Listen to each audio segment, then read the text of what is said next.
Hello mga kasari, magandang hapon po sa inyong lahat. So for today's video, mag-share lang ako sa inyo ng aking alam niyo na, yung ganap ngayon dito sa tindahan at sa mga iba pang kaganapan sa bahay. Alam niyo ba mga kasari, di ba nakwento ko sa inyo na balak naming magpakabit ng sariling kuryente or kontador sa kuryente. So ayan, medyo dumidilim. Wait lang guys. So, ayun nga po mga kasari. Parang nagdedelikado pa. Kaya parang nai-stress ako ngayon. Kasi yung nakaredy ko lang na pera pang pakabit ng kuryente is 15,000. Parang nagdedelikado pa na hindi tayo matuloy magpakabit ng sariling kuryente. Dahil kapag above 20 square meter yung bahay, is iba na daw ang requirements doon and mas malaki yung bayarin. Kaya guys, parang nai-stress ako ngayon, 'di ba? Masama pa yung pakiramdam ko. Nahalata nyo naman siguro mga kasari sa boses ko at sa itsura ko na wala ako masyadong energy. Parang lalong sumakit yung katawan ko. Parang nanakit yung likod ko, yung braso ko. Parang mas lalo akong lalagnatin nito dahil sa isipin. Kasi gustong gusto ko na mga kasaring magkaroon ng, alam nyo na, sariling kuryente. So, ayun nga po mga kasari, gustong-gusto ko na kasi magpakabit ng sariling kuryente dahil napakahirap po kapag tapong-tapong.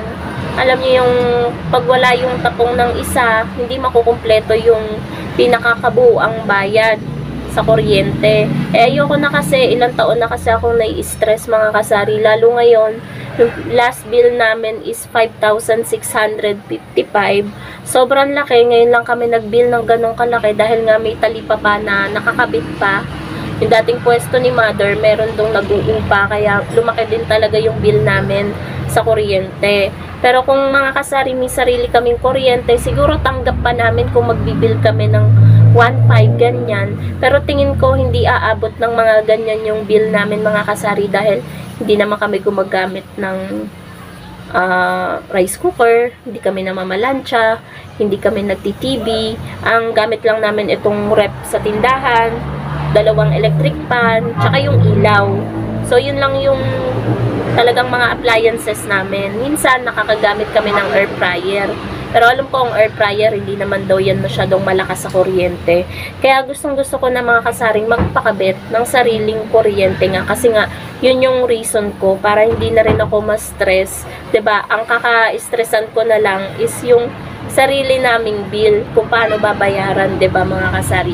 Bahala na yung magtatapong-tapong. At least, isipin ko na lang, ingay ng chip.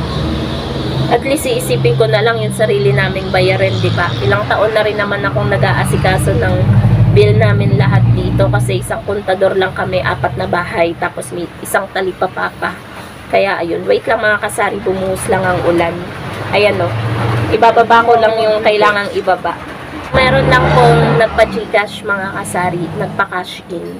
At yun na nga po tayo sa kwento natin about sa serye natin ng pagpapakabit ng kuryente. Alam nyo ba mga kasari, yung 15K na sabi ko nakasave na pampakabit ng kuryente, inutang ko lang yan sa kapatid ko.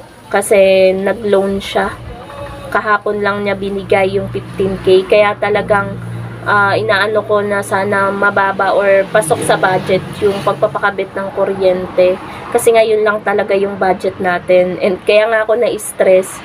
Kasi more than 20 square meter yung sukat ng bahay namin. Mas mahal daw kapag ganun. Iba din daw yung mga requirements. Kaya na-stress din ako kanina talaga. Hanggang ngayon mga kasari, talagang sumakit ng doble yung katawan ko nung nalaman ko yun. Kasi nga gustong gusto ko na talagang magpakabit ng sariling kuryente.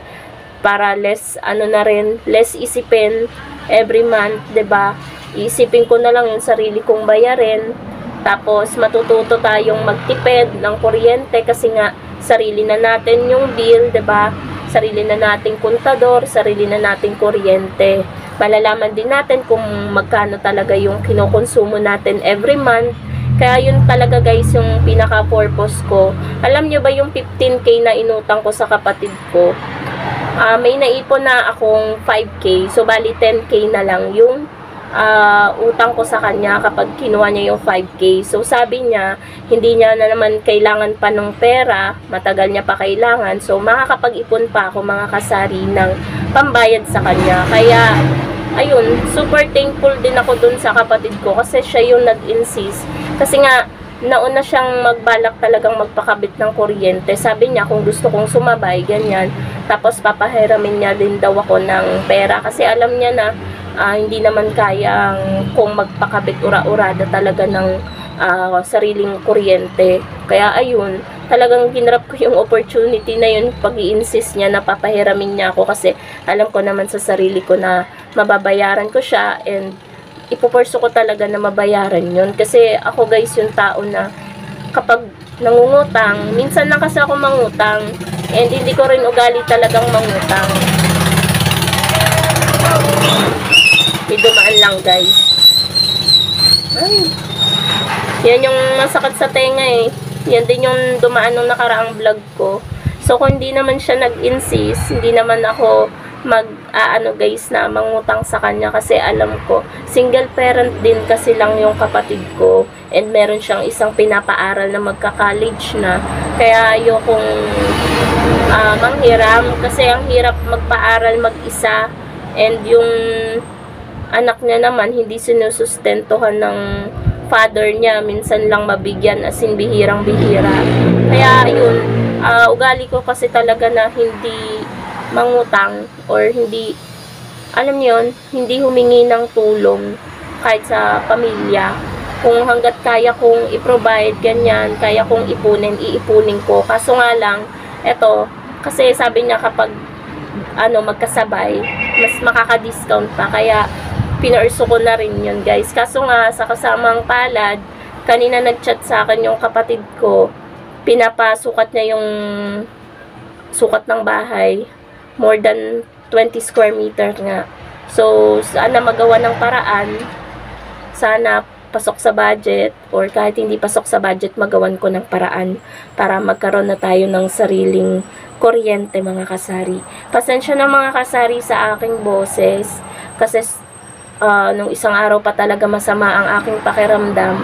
Pinipilit ko lang talagang mag-vlog para continuous pa rin yung pag-upload natin everyday.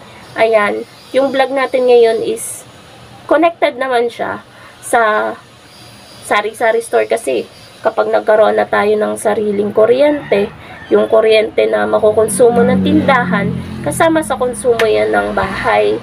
Kaya talagang malalaman ko kung magkano talaga yung nakukonsumo namin, kung sapat lang ba or kulang yung ibinabayad ko every month, yung tapong ko sa kapag nagbabayad kami ng kuryente. So, yun lang naman mga kasari ang vlog ko for today. Thank you so much for watching. Salamat sa pakikinig.